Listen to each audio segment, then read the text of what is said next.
नमस्कार दोस्तों, आप सभी का स्वागत है आपके अपने YouTube चैनल द ऑनलाइन गुरु पे। देखिए फ्रेंड्स, जैसा कि आप लोगों को पता ही है कि राजस्थान लोक सेवा आयोग ने आज पुस्तकालय अध्यक्ष सेकंड ग्रेड का यहाँ पे एग्ज़ाम लिया है। ठीक है, आज यहाँ पे 2/8/2020 को हम लोग इसके आंसर्स को देखने जा रहे हैं।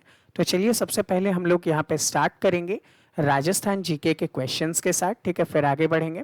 पहला जो यहाँ पे आपको क्वेश्चन देखने को मिल रहा है कि राजस्थान में किस क्षेत्र में अनुप्रस्थ बालू का स्तूप मिलते हैं। ठीक है, तो यहाँ पे जो अनुप्रस्थ बालू का स्तूप है वहाँ बीकानेर जिले के पूगल के चारों ओर मिलते हैं। ठीक है, तो यहाँ पे ऑप्शन नंबर 1 आपका करेक्ट आंसर होगा। अगले क्वेश्चन में आए तो क्वेश्चन नंबर 102 आपसे कह रहा है कि राजस्थान का प्रथम विजय स्तंभ, ठीक है ध्यान दीजिएगा, पहले विजय स्तंभ के बारे में बात कर रहा है। तो पहला विजय स्तंभ जो है ये बयाना दुर्ग भरतपुर में बनाया गया था। ठीक है, उसके बाद पूछा गया है दुतई गदर कानो एवं मिर्जाई किससे संबंधित है। ठीक है, तो ये सारे के सारे अंगरखी के प्रकार हैं। प्रसिद्ध राजस्थानी गीत धरती धोरारी इनमें से किसके द्वारा लिखा गया था। ठीक है, तो इसे लिखने का काम कन्हैयालाल सेठिया ने किया था। घुघरी केवड़ा आदि जो लोकगीत हैं किस क्षेत्र से संबंधित हैं। ठीक है, तो यहाँ पे आपका आंसर जो है मरुस्थलीय क्षेत्र से संबंधित है। क्वेश्चन में पूछ रहा है कि 7 सहेलियों का मंदिर इनमें से किस जगह पे है। ठीक है, तो ये झालरा पाटन के अंदर स्थित है। ठीक है, अगर आपके पास कोई और कोड वाला पेपर हो जिसमें क्वेश्चन आगे पीछे हो तो आप लोग उसको उस अकॉर्डिंग देख सकते हैं। ठीक है, यहाँ पे सुमेलित करने वाला क्वेश्चन है जहाँ पे स्थान और उत्सव से रिलेटेड चीज़ें यहाँ पे दी गई है। ठीक है, तो यहाँ जो आपका आंसर होगा, जैसे देख लेते हैं कि महावीर जी हैं। ठीक है, तो महावीर जी जो हैं ये लट्ठमार होली के लिए प्रसिद्ध हैं। अगर आपको यही आता था ए का आंसर 3, तो एक ही ऑप्शन है जिसका आप लोग यहाँ पे आंसर देंगे।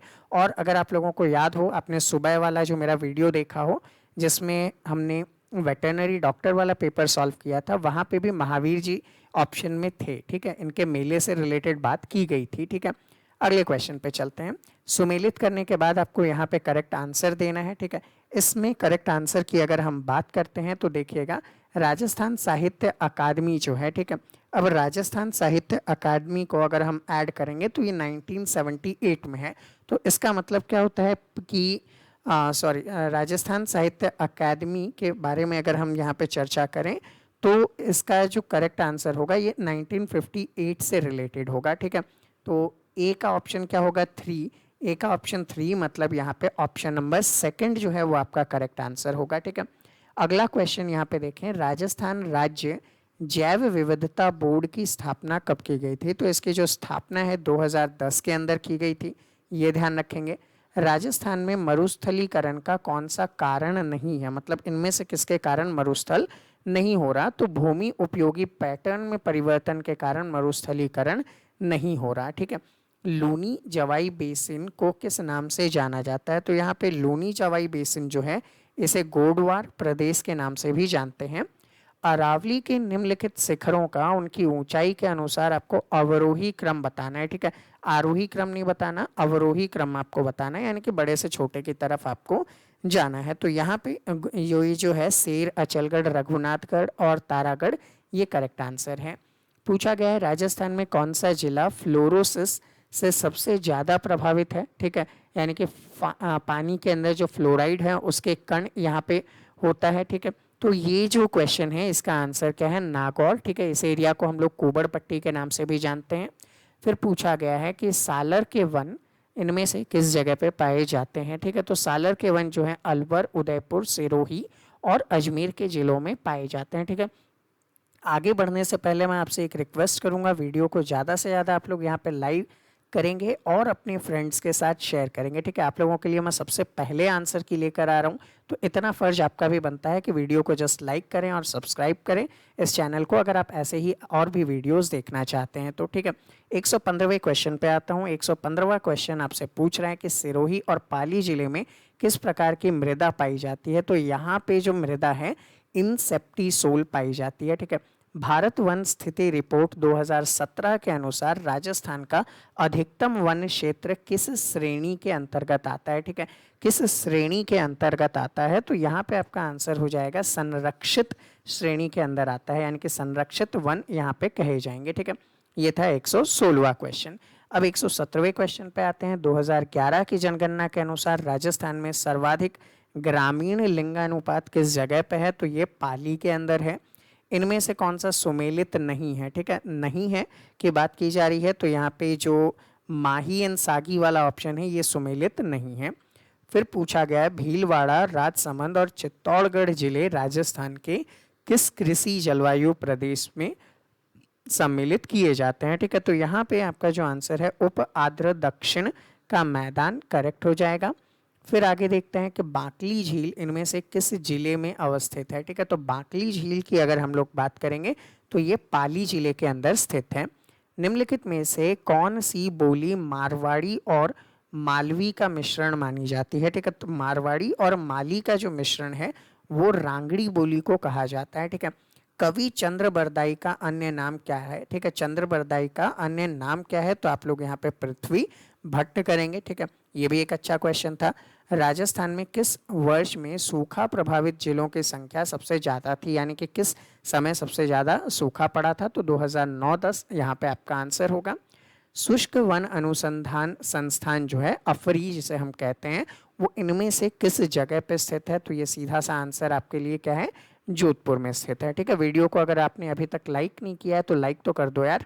ठीक है, अगला क्वेश्चन यहाँ पे हम लोग देखते हैं कि आप लोगों को साहित्यकार और उनकी काव्य रचना को मिलाना है। ये इस पेपर का मैं कहूँगा सबसे अच्छा क्वेश्चन था। ठीक है, सबसे टिपिकल क्वेश्चन था और इसको बहुत सारे लोगों ने जो है वो गलत किया होगा। ठीक है, यहाँ पे इसका आंसर जो हो जाएगा वो नंबर 1 होगा। ठीक है, इसको अगर हम लोग देखें तो ए का आंसर है 3 का मतलब जो चरचरी है वो यहाँ से आ जाएगा।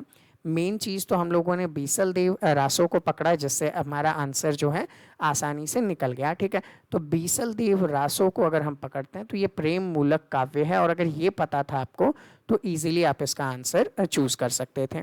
आगे हम देखेंगे, आपको सही उत्तर का चयन करना है। यहाँ पे एक कोडिंग दी गई थी। ठीक है, इसके अनुसार अगर हम देखें तो इसको मैच करते हैं तो राजस्थान भाषा साहित्य एवं संस्कृत अकादमी के बारे में हम बात करेंगे। ठीक है, तो भाषा साहित्य और संस्कृत अकादमी जो है यहाँ पे वो आपका आ जाएगा नंबर बीकानेर के अंदर। ठीक है, तो ए का आंसर क्या है? 3rd है।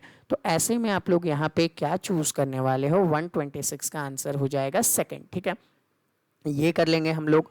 उसके बाद हम देखें राई नृत्य इनमें से किससे संबंधित है?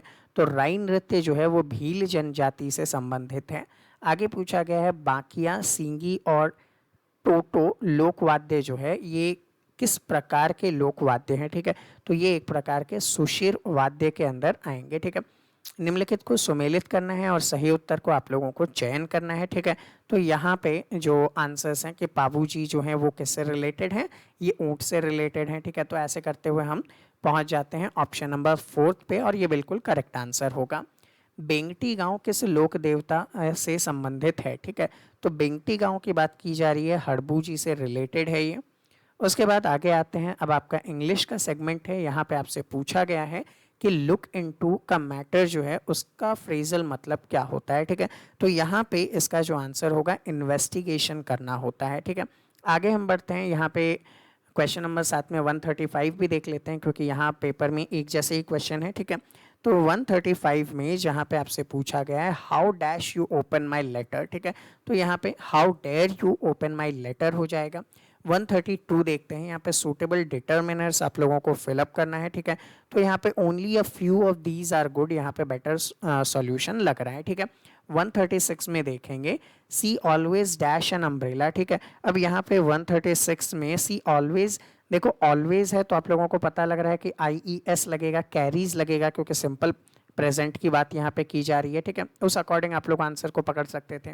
133 की अगर बात करें तो यहाँ पे डायरेक्ट स्पीच में इसको कन्वर्ट करना है, तो मेरे अकॉर्डिंग यहाँ पे option number 4 alas Alice said how clever I am हो सकता है। ठीक है, इस पर मैं ज़्यादा श्योरिटी नहीं लूँगा। ठीक है, 137 पे आता हूँ। 137 पे आपको वॉइस को चेंज करना है, तो यहाँ पे it will soon be forgotten by the people, थोड़ा अप्रोप्रिएट आंसर लगता है। ठीक है, 138 पे आते हैं हम। 138 का आंसर जो होगा how does what does that notice से, उस नोटिस में क्या कहा गया? ठीक है, तो यहाँ पे दैट आएगा। उसके बाद 134 पे देखते हैं। 134 में कहा गया है सिनोनिम बताना है कंसिडरेट का, ठीक है। तो कंसिडरेट की अगर बात करें तो इसका सिनोनिम नहीं है, ठीक है, वो क्या है, नेग्लिजेंट। कंसिडरेट का मतलब होता है जो केयरफुल हो या हेल्पफुल हो, उस टाइप का। तो उसके अपोजिट में नेग्लिजेंट आपका आंसर होगा। 139 की अगर बात करें तो यहाँ पे बिसाइड डूइंग कुकिंग, एक के साथ दो काम कर रहा है ना, ठीक है, इसलिए यहाँ पे बिसाइड्स आपका करेक्ट आंसर आएगा, ठीक है। 139 हो गया हमारा। आते हैं 140 पे। यहाँ पे आपको ट्रांसलेट करने को कह रहा है, इस पत्र का अति शीघ्र जवाब देना है, ठीक है। तो यहाँ पे 140 का जो आंसर है, this letter has to be answered, ठीक है, हैज़ टू बी आंसर्ड हम लोग करेंगे यहाँ पे, तो ये करेक्ट आंसर हो जाएगा। फिर 141 पे आते हैं। यहाँ पे आपसे पूछा गया है कि इन शब्दों पर विचार करें और बताने हैं जो शब्द युग्म हैं, ठीक है। तो यहाँ पे 141 के अंदर आपका आंसर जो है वो हो जाएगा ऑप्शन नंबर सी, यानी कि ब और य, ठीक है। ब और य, ये और ये दोनों क्या हैं, एक दूसरे से संबंधित हैं। उसके बाद यहाँ पे देखते हैं 142 क्वेश्चन पे, तो इसका जो आपका आंसर होगा वो ऑप्शन नंबर डी होगा, वह अपनी स्वेच्छा से चला गया, ठीक है, अशुद्ध है। उसके बाद देखेंगे 143 पे, तो 143 का आंसर जो है वो हो जाएगा ऑप्शन नंबर बी, ठीक है। सही नहीं है, लकड़ी के बल बंदर नाचे, अन्य की मदद से ही कार्य संभव, ये गलत है, ठीक है। और आगे हम बढ़ते हैं तो यहाँ पे 144 क्वेश्चन है, जहाँ पे पूछा गया है उपसर्ग और प्रत्यय दोनों प्रयुक्त हुए हैं, तो यहाँ पे आंसर हो जाएगा व्यवस्थित, ठीक है। 145 पे आते हैं हम लोग। 145 के अंदर आप लोगों से पूछा गया है इसका सही हिंदी अनुवाद क्या होगा, ठीक है। तो 145 का आंसर हम लोग नंबर 3 करेंगे। 146 पे आते हैं। यहाँ पे आपसे पूछा गया है संधि विच्छेद सही नहीं है, ठीक है। तो यहाँ पे आपका जो आंसर होगा वो मतैक्य होगा, मत प्लस ऐक्य, एक ही मात्रा यहाँ पे लगनी चाहिए थी, ठीक है। 147 पे आ जाते हैं। यहाँ पे पूछा गया है अब्ज अब्द, ये जो शब्द हैं सही अर्थभेद इनमें से कौन सा है, तो इसका आंसर कमल और बादल होगा। 148 पे आते हैं। 148 का आंसर जो है नपे तुले शब्दों का तो मितभाषी कहा जा सकता है। 149 पे अगर हम आएंगे तो यहाँ पे निर्धन का पर्यायवाची बताना है, तो निर्धन का पर्यायवाची अकिंचन किया जा सकता है, ठीक है। उसके बाद है हमारे पास 150th क्वेश्चन, जहाँ पे बोला गया है विशिष्ट का विलोम शब्द क्या है, तो विशिष्ट का विलोम शब्द क्या हो जाएगा, सामान्य हो जाएगा। तो ये आपके लिए हमने पूरा का पूरा सॉल्यूशन अवेलेबल करवाया जीके से रिलेटेड पार्ट का, ठीक है। तो आप लोग क्या कर सकते हैं, हमारे चैनल को सब्सक्राइब कर लीजिए ताकि आप लोगों को और भी ऐसे ही वीडियोस मिलते रहें, और वीडियो को ज़्यादा से ज़्यादा लाइक और शेयर कीजिए। और अगर आप लोगों को यूट्यूब पे जो लाइब्रेरी साइंस है उसका आंसर कोई प्रोवाइड नहीं कर रहा, तो आप कमेंट कर सकते हैं, हम कोशिश करेंगे कि कल सुबह तक उसका भी वीडियो आपको उपलब्ध करवा दें, ठीक है। तो मिलेंगे आपसे अगले वीडियो में, तब तक के लिए जय हिंद।